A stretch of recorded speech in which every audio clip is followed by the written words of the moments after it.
भगवान बुद्ध को मारने की साजिश किसने रखी थी और क्यों? प्रस्तावना: इतिहास में जब भी कोई महान आत्मा समाज को सत्य, अहिंसा और करुणा के मार्ग पर ले जाने का प्रयास करती है, तब कुछ शक्तियां उसके विरुद्ध खड़ी हो जाती हैं। भगवान बुद्ध भी इससे अछूते नहीं रहे।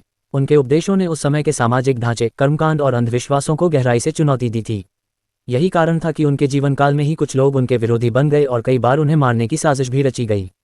देवदत्त का नाम प्रमुख बुद्ध को मारने की सबसे बड़ी साजिश उनके ही चचेरे भाई देवदत्त ने रची थी। देवदत्त भी प्रारंभ में बुद्ध के साथ संघ में भिक्षु बने थे, परंतु उनमें महत्वाकांक्षा अधिक थी। वे चाहते थे कि संघ संगठन का नेतृत्व उन्हें मिले। बुद्ध ने जब देवदत्त के अहंकार और कठोर नियमों जैसे वन में ही रहना, पेड़ के नीचे सोना, मांसाहार पुनर्तः निषिद्ध करना आदि को स्वीकार नहीं किया, तब देवदत्त के भीतर ईर्ष्या और द्वेष की अग्नि भड़क उठी। इस ईर्ष्या ने उन्हें ऐसा अंधा बना दिया कि वे अपने ही गुरु और भाई को मारने की साजिश करने लगे। साजिशें कैसे रची गईं? 1. राजा अजातशत्रु को भड़काना। देवदत्त ने मगध के राजा अजातशत्रु को बुद्ध के विरुद्ध भड़काया। उन्होंने राजा से कहा कि बुद्ध राज्य और समाज पर उनका प्रभाव कम कर रहे हैं। अजातशत्रु पहले ही महत्वाकांक्षी थे, इसलिए वे देवदत्त की बातों में आ गए और उन्हें समर्थन देने लगे। 2. हत्या का षड्यंत्र। देवदत्त ने कई योजनाएं बनाई। एक बार उन्होंने पागल हाथी नालागिरी को बुद्ध की ओर छोड़ा ताकि वह उन्हें कुचल दे, परंतु बुद्ध की करुणा और शांत दृष्टि से हाथी शांत हो गया और उनके चरणों में बैठ गया। दूसरी बार उन्होंने भाड़े के हत्यारों को भेजा, लेकिन हत्यारे बुद्ध के सामने पहुंचते ही उनके वचनों और करुणा से प्रभावित होकर शिष्य बन गए। तीसरी बार देवदत्त ने एक चट्टान गिराकर उन्हें मारने की कोशिश की, लेकिन वह चट्टान केवल बुद्ध के पैर को छूते हुए फट गई और बुद्ध सुरक्षित रहे। साजिश क्यों रची गई? ईर्ष्या और महत्वाकांक्षा। देवदत्त चाहता था कि वह संघ का प्रमुख बने और बुद्ध की तरह सम्मान पाए। सत्ता की लालसा। वह अजातशत्रु जैसे राजाओं का समर्थन लेकर धार्मिक और राजनीतिक दोनों शक्ति पाना चाहता था। अहंकार की अंधता। बुद्ध के शांत और करुणामय स्वभाव के सामने देवदत्त का कठोर और अहंकारी स्वभाव टिक नहीं पाया, जिससे वह कुंठित हो गया। बुद्ध की प्रतिक्रिया। भगवान बुद्ध ने कभी भी देवदत्त से शत्रुता नहीं की। उन्होंने उसे कई बार चेतावनी दी कि वह गलत मार्ग पर जा रहा है। बुद्ध ने अपने अनुयायियों से भी कहा कि देवदत्त से द्वेष मत रखो, क्योंकि वह अपने कर्मों का फल स्वयं भोगेगा।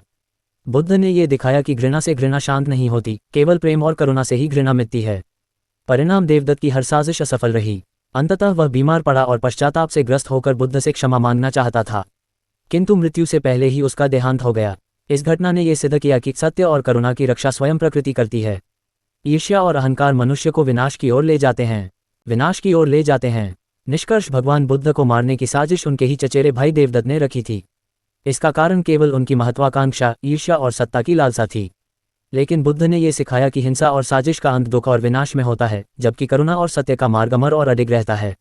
यह विषय हमें यह सिखाता है कि चाहे कितनी भी बाधाएं क्यों न आएं, सत्य, प्रेम और करुणा पर चलने वाला व्यक्ति अंततः विजयी होता है। भगवान बुद्ध को मारने की साजिश किसने रखी थी और क्यों? 1. प्रस्तावना: मानव सभ्यता के इतिहास में जब भी कोई महापुरुष समाज को सत्य, धर्म और करुणा के मार्ग पर ले जाने का प्रयास करता है, तब उसके विरुद्ध विरोधी शक्तियां खड़ी हो जाती हैं। यही इतिहास हमें यह सिखाता है कि परिवर्तन कभी भी सरल नहीं होता। परिवर्तन लाने वाला व्यक्ति न केवल कठिनाइयों का सामना करता है, बल्कि कई बार उसे अपने जीवन पर खतरा भी सहना पड़ता है। भगवान बुद्ध 563 BC 483 BC भी ऐसे ही एक महापुरुष थे जिन्होंने समाज में करुणा, अहिंसा और समानता का संदेश दिया। उनके उपदेशों ने तत्कालीन समाज की धार्मिक संरचना, कर्मकांड और जातिगत विभाजन को चुनौती दी। यही कारण था कि कुछ लोग उनके शत्रु बन गए और उन्हें नुकसान पहुंचाने की साजिशें करने लगे। सबसे बड़ी और ऐतिहासिक रूप से प्रमाणित साजिश उनके ही चचेरे भाई देवदत्त द्वारा रची गई थी। 2. देवदत्त कौन थे? देवदत्त शाक्य कुल से थे और बुद्ध, सिद्धार्थ, गौतम के चचेरे भाई थे। बचपन से ही उनमें महत्वाकांक्षा और प्रतिस्पर्धा की भावना थी। जब बुद्ध ने राजमहल छोड़कर संन्यास लिया और ज्ञान प्राप्त करने के बाद धर्म प्रचार प्रारंभ किया, तो देवदत्त भी संघ में शामिल हो गए। प्रारंभ में वे बुद्ध के साथ रहे, लेकिन धीरे धीरे उनमें ईर्ष्या उत्पन्न हुई। देवदत्त चाहते थे कि संघ का नेतृत्व उन्हें मिले और वे बुद्ध के समान या उनसे भी अधिक प्रतिष्ठा प्राप्त करें। यहीं से उनके मन में बुद्ध के प्रति द्वेष और शत्रुता का बीज बोया गया। 3. देवदत्त की महत्वाकांक्षा और ईर्ष्या। देवदत्त का स्वभाव कठोर और अहंकारी था। वह ये सोचते थे कि यदि संघ में और भी कठोर नियम लागू किए जाएं, तो उनकी छवि एक महान तपस्वी और कड़े अनुशासन वाले नेता की बनेगी। उन्होंने बुद्ध के सामने 5 कठोर नियम प्रस्तावित किए। 1. भिक्षु सदैव जंगल में रहें, गांव या नगर में नहीं। 2. उन्हें केवल वृक्ष के नीचे सोना चाहिए। 3. भिक्षु केवल दान में मिली भिक्षा का अन्न खाएं, कोई अन्य साधन न अपनाएं। 4. भिक्षु केवल फटे पुराने कपड़े पहने, न कि दान में मिले नए वस्त्र। 5. मांसाहार का पुनर्तः निषेध हो। बुद्ध ने इन नियमों को अत्यधिक कठोर और अव्यवहारिक बताते हुए अस्वीकार कर दिया। उनका मानना था कि धर्म का पालन करुणा और मध्यम मार्ग से होना चाहिए, न कि अत्यधिक कठोर तप से। यही अस्वीकृति देवदत्त के अहंकार को गहरा आघात पहुंचा और उन्होंने बुद्ध के विरुद्ध षड्यंत्र रचना शुरू किया। 4. अजातशत्रु को भड़काना। देवदत्त ने मगध के राजा अजातशत्रु को प्रभावित किया। अजातशत्रु महत्वाकांक्षी और सत्ता लोलुप था। उसने अपने पिता बिंबिसार को कैद कर सत्ता हथियाई थी। देवदत्त ने अजातशत्रु से कहा कि यदि वह उनका साथ दे तो वह उसे राजनीतिक और धार्मिक शक्ति दोनों दिला सकते हैं। इस प्रकार अजातशत्रु और देवदत्त मिलकर बुद्ध के विरुद्ध योजना बनाने लगे। 5. हत्या की साजिशें। देवदत्त ने कई बार बुद्ध की हत्या का प्रयास किया। पागल हाथी नालागिरी। देवदत्त ने अजातशत्रु की सहायता से एक पागल हाथी नालागिरी को मद्यपान कराकर बुद्ध के मार्ग में छोड़ दिया। उद्देश्य ये था कि हाथी बुद्ध को कुचल दे, किंतु जब नालागिरी बुद्ध के समीप पहुंचा तो उनकी करुणामय दृष्टि और शांतवाणी ने हाथी को वश में कर लिया। वह शांत होकर उनके चरणों में बैठ गया। ये घटना लोगों के लिए चमत्कार समान थी और बुद्ध की महत्ता और बढ़ गई। भाड़े के हत्यारे। देवदत्त ने भाड़े के कुछ हत्यारों को भेजा कि वे बुद्ध का वध कर दें, लेकिन जब वे बुद्ध के सामने पहुंचे तो उनके वचनों, उनकी करुणा और शांति से प्रभावित होकर शिष्य बन गए। वे अपने हथियार फेंककर बुद्ध के चरणों में झुक गए। गिरती हुई चट्टान। एक और प्रयास में देवदत्त ने बुद्ध के ऊपर पहाड़ से एक बड़ी चट्टान गिराने की योजना बनाई। चट्टान नीचे गिरी, लेकिन वह बीच में 2 भागों में फट गई। उसका एक टुकड़ा बुद्ध के पैर को हल्का सा छू गया और उन्हें केवल मामूली चोट लगी। वे सुरक्षित रहे। 6. देवदत्त का पतन। देवदत्त की हर साजिश असफल हुई। उनके अनुयायी धीरे धीरे उनसे विमुख हो गए। अंततः जब वे रोगग्रस्त हुए तो उन्हें अपने कर्मों का पश्चाताप हुआ। उन्होंने बुद्ध से क्षमा मांगने की इच्छा जताई, लेकिन जैसे ही वे बुद्ध के पास पहुंचने लगे, मार्ग में ही उनका निधन हो गया। 7. बुद्ध की प्रतिक्रिया। भगवान बुद्ध ने कभी भी देवदत्त से शत्रुता नहीं की। उन्होंने अपने अनुयायियों से कहा, द्वेष का अंत द्वेष से नहीं होता बल्कि प्रेम से होता है। उन्होंने ये भी कहा कि देवदत्त भी अंततः उसी करुणा और धर्म का अंग है जिससे वह दूर भागने का प्रयास कर रहा है। बुद्ध का ये दृष्टिकोण दर्शाता है कि एक सच्चा महापुरुष शत्रु को भी घृणा की दृष्टि से नहीं देखता, बल्कि उसे भी करुणा और सत्य की ओर ले जाने का प्रयास करता है। 8. देवदत्त की साजिशों से शिक्षा। देवदत्त और बुद्ध की कथा हमें कई महत्वपूर्ण शिक्षाएं देती है। 1. ईर्ष्या विनाश का कारण है। देवदत्त की ईर्ष्या ने उसे पतन की ओर धकेल दिया। 2. सत्य और करुणा की विजय होती है। चाहे कितनी भी साजिशें हों, अंततः सत्य की रक्षा होती है। 3. नेतृत्व अहंकार से नहीं, विनम्रता से मिलता है। बुद्ध ने ये दिखाया कि सच्चा नेता वही है जो करुणा से सबको जोड़ता है। 4. द्वेष का उत्तर द्वेष नहीं है। बुद्ध ने शांति और करुणा से साजिशों का सामना किया। 9. ऐतिहासिक और धार्मिक स्रोत। देवदत्त और बुद्ध की घटनाओं का उल्लेख कई बौद्ध ग्रंथों में मिलता है, पाली त्रिपिटक, महावग और चुल्लवग। दिव्यावदान, महावंश। इन ग्रंथों में विस्तार से वर्णन है कि कैसे देवदत्त ने बुद्ध की हत्या का प्रयास किया और अंततः उसका पतन हुआ। 10. निष्कर्ष। भगवान बुद्ध को मारने की साजिश मुख्यतः उनके ही चचेरे भाई देवदत्त ने रची थी। इसका कारण था उसकी महत्वाकांक्षा, ईर्ष्या और सत्ता की लालसा। लेकिन हर बार जब देवदत्त ने बुद्ध को नुकसान पहुंचाने की कोशिश की, सत्य और करुणा ने बुद्ध की रक्षा की। ये कथा हमें सिखाती है कि सत्य मार्ग पर चलने वाले व्यक्ति को कोई साजिश परास्त नहीं कर सकती। ये भी कि ईर्ष्या और अहंकार मनुष्य को विनाश की ओर ले जाते हैं, जबकि प्रेम और करुणा उसे अमरता प्रदान करते हैं। भगवान बुद्ध को मारने की साजिश किसने रखी थी और क्यों? उदाहरणों और संदर्भों सहित विस्तृत लेख। 1. प्रस्तावना। इतिहास गवाह है कि सत्य और धर्म का मार्ग कभी सरल नहीं रहा। जब जब कोई महापुरुष समाज को नई दिशा देने का प्रयास करता है, तब तब उसके मार्ग में बाधाएं उत्पन्न होती हैं। भगवान बुद्ध ने 6ठी शताब्दी ईसा पूर्व में सत्य, अहिंसा और करुणा पर आधारित जीवन का संदेश दिया। उन्होंने कहा, न ही वेरेन वेरानी सम्मंतीत कुदाचन अवेरेन च सम्मंती एस धम्मो सनंतनो। धम्मपद 5 अर्थ। द्वेष का अंत द्वेष से नहीं, केवल प्रेम से होता है। यही सनातन नियम है। लेकिन इस करुणा के संदेश के बावजूद उनके विरोधी भी थे। सबसे बड़ा विरोध उनके ही चचेरे भाई देवदत्त ने किया। उसने न केवल बुद्ध का विरोध किया बल्कि कई बार उनकी हत्या की साजिश भी रची। 2. देवदत्त कौन था? देवदत्त शाक्य वंश का राजकुमार था और सिद्धार्थ गौतम बुद्ध का चचेरा भाई। बुद्ध के ज्ञान प्राप्त करने के बाद जब संघ की स्थापना हुई तो देवदत्त भी भिक्षु बना। प्रारंभ में वह साधना करता रहा, लेकिन धीरे धीरे उसमें महत्वाकांक्षा जाग उठी। उसे लगता था कि बुद्ध का जो स्थान है वही उसका होना चाहिए। उदाहरण पाली ग्रंथ चुल्लवग में उल्लेख है कि देवदत्त ने भिक्षुओं से कहा, इच्छामि हम संघस्य अधिपति होमि। मैं चाहता हूं कि संघ का नेतृत्व मुझे मिले। लेकिन जब बुद्ध ने यह स्पष्ट किया कि संघ का संचालन करुणा और मध्यम मार्ग से होना चाहिए, तब देवदत्त का अहंकार आहत हुआ। 3. बुद्ध का मध्यम मार्ग और देवदत्त का असंतोष। बुद्ध ने मध्यम मार्ग का प्रतिपादन किया, न तो अत्यधिक भोग न ही अत्यधिक तपस्या। लेकिन देवदत्त कठोर नियम लागू करना चाहता था। उसने संघ में 5 कठोर नियम प्रस्तावित किए। 1. भिक्षु केवल जंगल में रहें। 2. वृक्षों के नीचे ही सोएं। 3. केवल भिक्षा का अन्न ग्रहण करें। 4. केवल फटे पुराने वस्त्र पहने। 5. मांसाहार का पूर्ण निषेध हो। उदाहरण पाली त्रिपिटक के महावग में ये कथा आती है। जब बुद्ध ने इन नियमों को अस्वीकार किया, तब देवदत्त ने कहा, भगवान हमें सम्मान करोति। भगवान बुद्ध मेरा सम्मान नहीं करते। यहीं से उसके मन में बुद्ध के प्रति ईर्ष्या और द्वेष पनपने लगा। 4. अजातशत्रु से गठबंधन। देवदत्त ने मगध के राजा अजातशत्रु से संपर्क किया। अजातशत्रु महत्वाकांक्षी था और उसने अपने पिता बिंबिसार को कैद कर सत्ता छीनी थी। देवदत्त ने उसे कहा, मैं तुम्हें धार्मिक मान्यता दिलाऊंगा, तुम मेरा साथ दो। दिलाऊंगा, तुम मेरा साथ दो। इस तरह दोनों ने मिलकर बुद्ध को समाप्त करने की योजना बनाई। उदाहरण दिव्यावदान में वर्णन है कि अजातशत्रु ने देवदत्त को हाथी और सैनिक दिए ताकि वह बुद्ध का वध कर सके। 5. हत्या की साजिशें कर नालागिरी हाथी। देवदत्त ने नालागिरी नामक हाथी को मद्यपान कराकर बुद्ध की ओर छोड़ा। लोग भयभीत होकर भागने लगे, किंतु बुद्ध स्थिर खड़े रहे। उन्होंने हाथी से कहा, एही नालागिरी, आओ नालागिरी। उनकी करुणा से हाथी शांत होकर उनके चरणों में बैठ गया। यह उदाहरण दिखाता है कि करुणा से हिंसा भी शांत हो सकती है। खर भाड़े के हत्यारे। देवदत्त ने 5 हत्यारे भेजे। योजना थी, पहला हत्यारा बुद्ध को मारे, यदि वह असफल हो तो दूसरा उसे मारे। इसी तरह 5 तैयार थे, लेकिन जब वे बुद्ध के पास पहुंचे उन्होंने बुद्ध का उपदेश सुना और सभी भिक्षु बन गए। ये घटना चुल्लवग में वर्णित है। गिरती हुई चट्टान। देवदत्त ने बुद्ध के ऊपर पहाड़ से एक चट्टान गिराई। चट्टान बीच में ही फट गई। केवल एक छोटा टुकड़ा बुद्ध के पैर को लगा और हल्की चोट आई। उदाहरण पाली ग्रंथों में वर्णन है कि बुद्ध ने कहा, कर्म सत्यम अनुसृति, कर्म सदा प्राणी का पीछा करता है। इस घटना ने दिखाया कि दुष्कर्म करने वाला स्वयं ही उसका फल भोगता है। 6. देवदत्त का पतन। देवदत्त धीरे धीरे अकेला पड़ गया। उसके अनुयायी उसे छोड़कर बुद्ध के पास लौट गए। वह बीमार पड़ा और पश्चाताप करने लगा। उसने बुद्ध से क्षमा मांगने का निश्चय किया, लेकिन मार्ग में ही उसका निधन हो गया। महावंश में उल्लेख है कि मरते समय उसने कहा, अहम पापनचरिसम, मैंने पाप किया है। 7. बुद्ध की प्रतिक्रिया। बुद्ध ने अपने शिष्यों से कहा, मद्वेषं धारित भिक्षुवे, भिक्षुओं द्वेष मत रखो। उन्होंने ये स्पष्ट किया कि देवदत्त भी अपने कर्मों का फल भोग चुका है। 8. शिक्षाएं उदाहरण सहित। 1. ईर्ष्या विनाश करती है। देवदत्त बुद्ध जैसा बनना चाहता था, लेकिन ईर्ष्या ने उसे पतन की ओर धकेल दिया।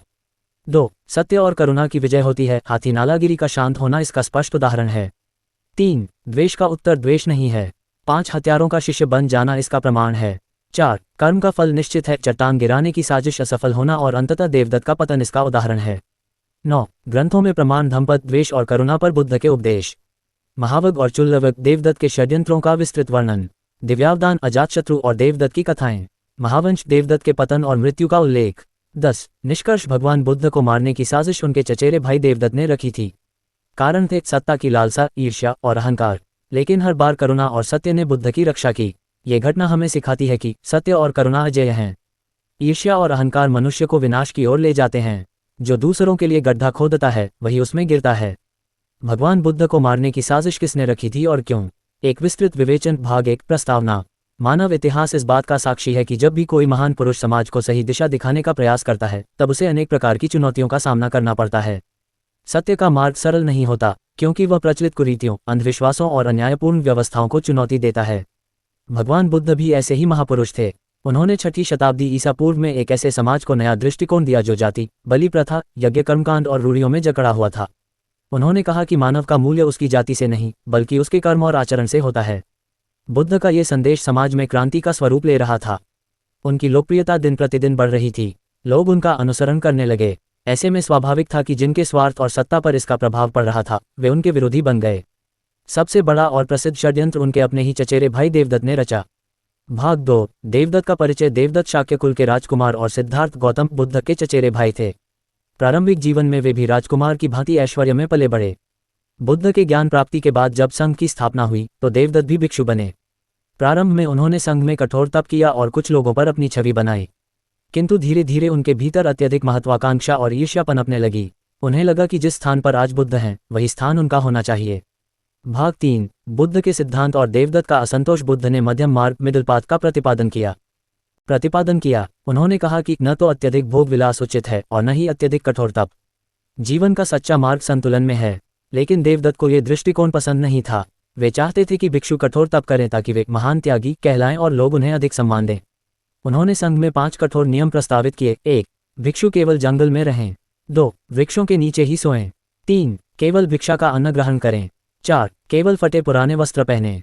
5. मांसाहार का पूर्ण निषेध हो। बुद्ध ने कहा, ये नियम बहुत कठोर हैं। जो भिक्षु इनका पालन करना चाहें कर सकते हैं, पर इसे सब पर अनिवार्य नहीं किया जा सकता। यह उत्तर देवदत्त के अहंकार को गहरा आघात पहुंचा। वे सोचने लगे कि बुद्ध उनके प्रस्ताव को ठुकराकर उनकी प्रतिष्ठा कम कर रहे हैं। भाग 4। सत्ता की लालसा और अजातशत्रु से गठबंधन। देवदत्त ने मगध के युवा और महत्वाकांक्षी राजा अजातशत्रु से संपर्क किया।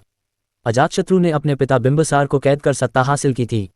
उसमें क्रूरता और महत्वाकांक्षा दोनों थीं। देवदत्त ने उसे समझाया कि यदि वह उनका साथ दे तो वे उसे धार्मिक और सामाजिक वैधता दिला सकते हैं। अजातशत्रु ने देवदत्त को समर्थन दिया। यहीं से बुद्ध के विरुद्ध योजनाएं शुरू हुईं।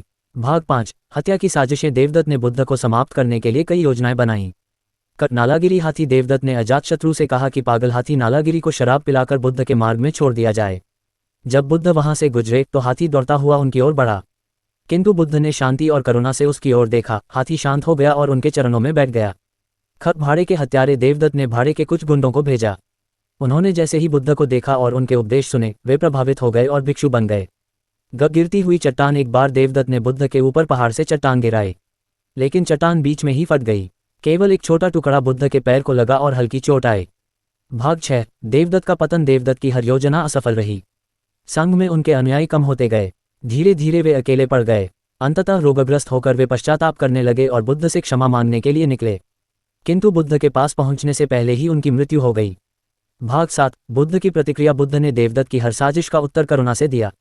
उन्होंने कहा, द्वेष कभी भी द्वेष से समाप्त नहीं होता, बल्कि केवल प्रेम से समाप्त होता है। यही सनातन नियम है। उन्होंने अपने अनुयायियों को भी समझाया कि देवदत्त से द्वेष मत रखो, क्योंकि उसका पतन उसके कर्मों से तय है। भाग 8 इस घटना से मिलने वाली शिक्षाएं।